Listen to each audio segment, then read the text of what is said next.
All right, so let's introduce Carl, who is the owner of this Trailhunter now, and let's get some ownership experience from a fourth gen Tacoma owner, because we've been able to film a lot. I know a few people with them, but I've never actually talked to an owner of the fourth gen Tacoma yet. So tell us if there's any negatives towards it, but tell us all the positives that you like of it too, because this is your first Tacoma ever, right? That's correct. So starting off with the fourth gen, let's hear some of your thoughts on this. Well, before I give the thoughts, I want to say what's up to you guys that follow this channel. I've been following Broster Speed for quite some time. I know both of these guys, him and his brother. They do a fantastic job with the vehicles that I drive that they come and film as well. So big ups to their channel. Big fan. So keep subscribing. Definitely hit all the likes for them. Now, pros for this. Now, let me start off by saying this. My first time getting a pickup truck, not really a pickup truck kind of dude, but I want to get into this overlanding. A bunch of neighbors of mine doing it. They've kind of got the bug. I've been bitten. So when I was looking at getting a truck, the Tacoma was pretty much the one I was thinking about. Is this or the Colorado? Okay. But I like the Tacoma because it's been the truck that gets the most support, especially aftermarket. Now, I chose the Trailhunter primarily because I'm not the guy that has time to be hands-on fixing or doing things such as adding on myself. Yeah. I probably have to hire it out just because of my schedule, and I wanted something that I could get the most bang for the buck for, that I didn't have to do that much or didn't really need much doing as far as suspension, lighting, whatever the case. The Trailhunter gives you everything for overlanding by Toyota and ARB, which are reputable companies within themselves, and it's all covered under warranty, so that was the big plus for me. And when I did the math, I could sit there and buy a TRD off-road for about 50-something thousand, and by the time I do the additions in, I would have spent, if not this much, but more likely more than it would have been just to get this one here. Yeah. So from a mathematics perspective, it was cheaper bang for the buck to go with the Trailhunter. One of the things I like, aside from that bang for the buck and the fact that everything is covered under warranty, they did it right. I think they took lessons from the first, second, and third gen Toyota Tacoma and realized the errors that, I won't say the errors, but the things that they needed to upgrade and really upgrade. I watch a lot of people on YouTube. I hear a lot of complaints about, oh, the pricing. But when you go from leaf springs to coilover, when you go from drum brakes to four disc brakes all around, you've increased the frame. You're talking about a closed architecture frame as opposed to a C-frame. You're reducing the amount of rust that's potentially going to happen with this chassis. Those upgrades, just those three, as I mentioned, cost money to do. So when everybody's complaining the price gone up, yeah, it's gone up, but you got to look at what are you getting from a bang for buck perspective. Are these upgrades worth the things that people complain about the second and third generation Tacomas for? I'm in the business. I work for BMW, so I've been selling cars for a long time, so I understand both sides of that argument. But I will say, if you're getting the benefits, including the four-cylinder, which gets you more power, more torque, whether you get the hybrid or you don't get the hybrid, you're still getting more, better fuel efficiency. And that engine, as much as people say it's not better than the V6, the four cylinders are better efficiently than any V6. V6s are not very efficient engines, just by the layout of the V architecture. The four cylinders have been proving since the 80s that they are reliable engines, and Toyota, better than anybody, has done four cylinders for a long time. Now, everybody's going to have their hiccups here or there in their beliefs, and it's fine. But at the end of the day, the overall picture states that going forward, this is a much better platform than the second or third generation Toyota. Those cars are fantastic. They're reliable. I'm not going to knock it. But they had a lot of things that were missing that people constantly complained about. And I think Toyota just did a really good job of answering a lot of that. So that would be my take on this Toyota Tacoma Trailhunter. And I didn't mean to talk too long, but you're good. I've been doing a lot of thinking about this car for about a year and a half. The one thing you mentioned about the power, that was a huge complaint that a lot of people had, that the V6 wasn't powerful enough, but now they don't like having more power because you get a four-cylinder now. So, like, you can't please them either way, which is interesting to see. But here's the reality that I found about the V6. I thought it was good. It doesn't matter the size of the engine. It's about what you can actually produce, right? You know, think about bodybuilders. You look at big guys, you go, oh, these guys got to be stronger, right? But then there's smaller guys that will outlift them. Yeah. So size isn't always everything. Right. In that simple, explanation of it. It's not always about the size. It's about the efficiency. It's about how they produce the power and how it gets the power from the engine to the transmission to the drivetrain. And that's ultimately what you're looking for. Can it perform? Now, reliability is the thing that everybody's like, oh, it's not going to be more reliable because you think it's a weaker engine, but it's not. I'll give you a perfect example from BMW, since I've been with BMW for a long time. We went back to four cylinders back in 2011, 2012, right? From straight six naturally aspirated engines, which were our bread and butter engine. Straight six naturally aspirated for years was BMW bread and butter. When they went to the four cylinder, everybody thought it was a mistake. Guess what? We sell more four cylinders. We don't have a naturally aspirated anything anymore. Yeah. Turbos all across. And guess what? We get ranked as some of the best engine awards out there as a brand.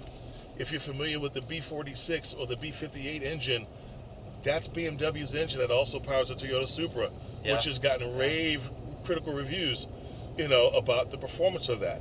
It's basically been dubbed the next original Supra engine. Yeah. So you got to look at it from that perspective. You're not talking about just any old four-cylinder from back in the 80s. Technology has changed tremendously. These things have been proven to be bulletproof. And as far as reliability, listen, I said years ago I would never ever buy a Toyota, and here I am eating my own words. Yeah. So that should say something. Yeah, with the fourth gen. Yeah. Are there anything about this truck in your almost 500 miles here that you may not like about it so far? I know it's kind of early to decide that. I will have to say this, and I'm changing perspectives here because I've been in my last 7 cars were BMWs, right? Yeah. So I've been in nothing but BMWs for the last 7 cars. And for me, there's like certain little luxury elements that I'm like, oh, it doesn't have that. For instance, I'm surprised it doesn't have memory seats. That is interesting. That's a little surprise there. So Toyota, what's going on with that? Power seats is fairly new. The 2020, I think, or 2021. We didn't see power seats until those models. Yep. My 17 didn't have it at all. It's got automatic headlights, which is good. Automatic high beams. I like the manual leveling feature that you get with the headlights. So if you're behind somebody, you're not blinding people in smaller sedans, so you can actually lower it. It's going to be on the left side. The cluster over there. It is? Yeah, exactly. Oh, okay. Yep. I didn't know what that was. So that's a cute feature. And our BMWs, they're auto leveling, so on and so forth. But this one is big because in most of these trucks that are lifted, you get behind somebody in a sedan, you're blinding the crap out of them. Yeah. So that ability to actually lower your lights angle is good for just normal driving around roads. And of course, if you're going off-road, the fact that you can bring it closer or move it out is even better, especially on a truck you're not familiar with. Yeah. So that's a good feature. Other than that, I mean, listen, the memory seat's probably the biggest thing, but you're getting ventilated, heated seats, heated steering wheel. Yeah. You get that auto leveling, automatic headlights, so on and so forth, automatic high beams. You don't get automatic rain sensing wipers, which is probably the only other thing that I'd be like, wow, that didn't happen there. Some people thought that because they're putting the power steering adjust in the new 25 4Runner that it should have gotten in this car, but this is built more for be a rugged vehicle, so on and so forth.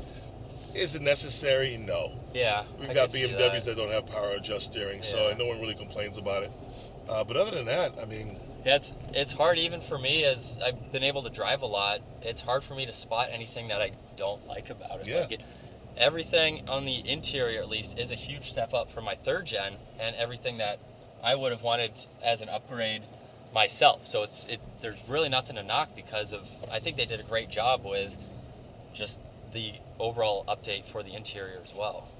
I would say you don't get a moonroof, although it's weird because in some of the pre-production models they had moonroofs in them. Yeah. But when you go on, they don't show an option for moonroof unless it's region specific. Yeah. But I thought I'd miss a moonroof, but in all reality, I like the additional headspace you get. If I need to raise my seat up at 6'4", I can still do that and have headroom. Yeah. Which is a big thing. So for all you tall guys out there, I mean, that's a huge plus.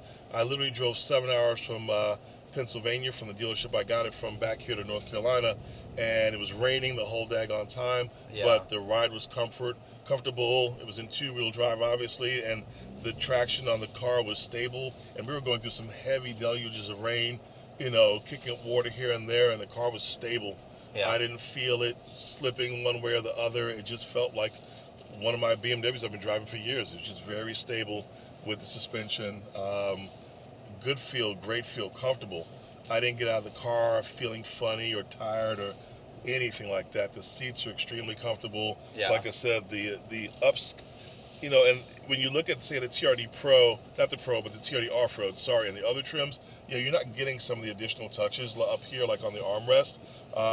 So this is a little more specific to the This is more Trailhunter? specific to the Trailhunter. Okay. And I think the TRD Pro has this also. I haven't been in a Pro yet, Yeah. but I believe that they have little extra soft touches up here also.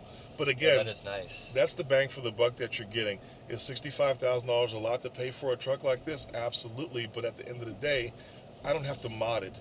I'm looking at basically probably a cargo cover and a bed rack and a roof rack, and that's about all I really need to do. Yeah. It's got a built-in air compressor, so I don't need to buy another one. I can use that. If I want to upgrade to something quicker or whatever, of course, I may do that.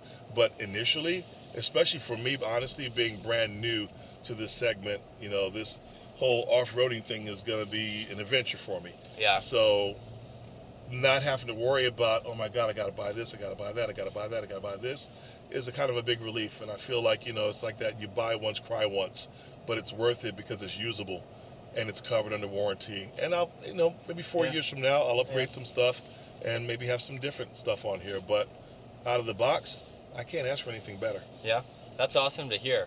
This is an exciting new truck. I've started to see a lot of them on the road now. So they're getting to dealers. A lot of people are actually driving them now. They're on the road, so people are getting experience behind the wheel of them. I think it's a great new truck. I'm certainly excited to get mine. We'll have to go on some off-roading adventures. Indeed. And listen, I may dare say that this Trailhunter might be the first one in this region, because for some reason, I'd waited 5 months to get this car. Toyota was delaying the introduction of the Trailhunter, and they kept pushing it back. And none of the Southeast dealerships in the region were getting allocations on Trailhunters for some reason. So I don't know what the slip up there with Toyota was. So this might technically be the first one to enter the Charlotte area, at least. It's the first one I've seen. So thanks for letting us share it with everyone. Anytime. And experience what it's like. But hey, can I do a shameless plug? Go ahead. Now, give me some time. It's going to take a minute because I'm getting a YouTube channel together, but it's going to be A24 Echo, ECO, basically, and it's going to be geared about this. This whole purpose of getting this truck was to get that platform started. So I'm sitting next to guys that got lots of experience that I plan on gleaning from some information and, you know, tricks of the trade as far as how to do these videos properly. So give me a minute, but we're going to be out there as well. Hopefully I'll be able to see them at some of the expo events that are coming up, if I can free my schedule up as much to do that. But it's hard when you're in sales, but it's a goal. It's a goal. Awesome. We'll look forward to the content on it, and hopefully getting both our trucks out at some point. Indeed. Doing some adventures with them. But yeah, that is the 2024 Toyota Tacoma Trailhunter. Definitely a sweet truck.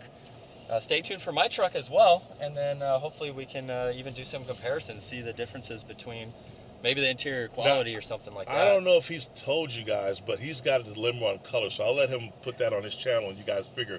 But there are two hot colors for the truck, and I don't know, it's a coin flip, you know, rock, paper, scissors on it, but I think whatever he gets between the two, it's going to be hot. It's going to be hot. Two colors that I've never had before, so we'll see. Indeed.